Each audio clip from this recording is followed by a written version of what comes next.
Eto nga, yung unang kong panaginip ang ibig sabihin nun ay sabi rin ni Lord na ang yung dahil handa na ang lahat, kinabukasan kasal ko na.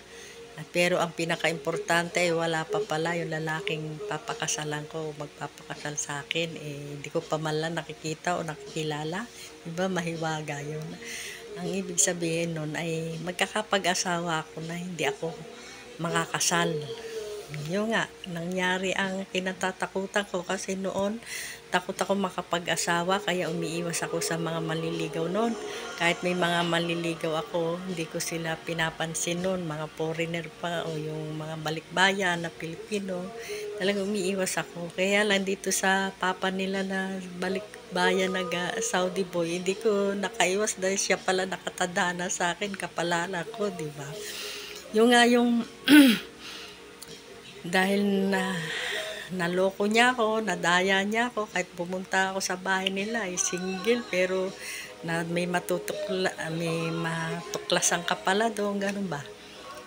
Ka-married na pala siya at hindi kami pwede pakasal. Hindi niya ako, kahit gusto niya ako pakasalan, ay ako tumatanggi kasi nga buhay pa yung married niya. Kaya nangyari, sabi ko, Lord, kahit kailangan pwede akong iiwasan ko siya, ilalayuan ko siya. Ayoko to, kung ganito sitwasyon. Alam mo naman, kaya ako ayaw ko mag-asawa, pero nahulog pa rin ako sa ganito. Kaya ang nangyari, lumaki mga anak ko rin sa kanya, 5 na sa puder niya.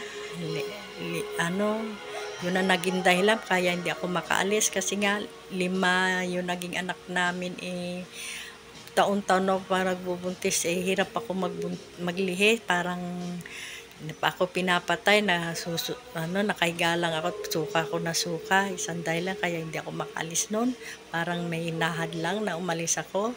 Pero lumaki mga anak ko sa kanya at masaya naman, kahit may mga problema ay tinutulungan kami ni Lord. Kaya lang may dumating na naman na panaginip, pangalawang panaginip, yung anak ko daw ay nagpunta daw kami sa isang falls at bangin, nakahawak daw siya sa taas at yung kamay niyang isa nakahawak sa akin para isampa niya ako sa taas ba.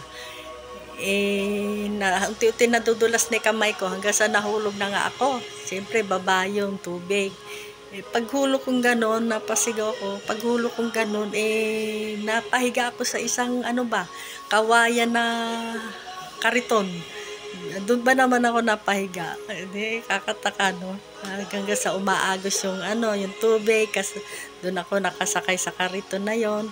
At nasa taas siya daw ng bangin na sinasabayan niya yung agos ng kariton doon sa paglakad niya, at lungkot daw siya at umiiyak na para nangihinayang. Sabi ko daw sa panaginip ko, ayan kasi ang tigas ng ulo mo, makakaya mo kaya na magkalayo tayo, gano'n sa tanong ko daw sa panaginip. Hanggang sa nagising ako, namanghana naman ako sa panaginip ko na yan, palaisipan na naman.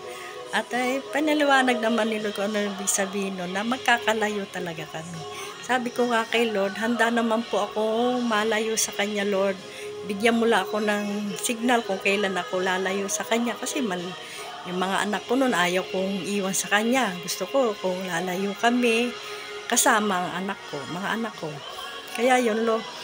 Lalo na nung nagpakita na naman ng pangatlong panaginip si Lord. Pangatlo, yung wala pa akong apo noon,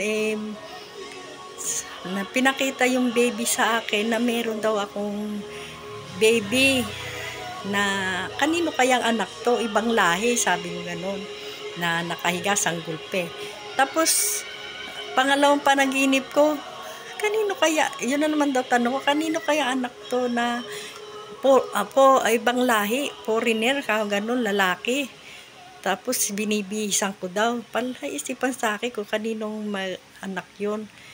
Hanggang sa yung nga, nung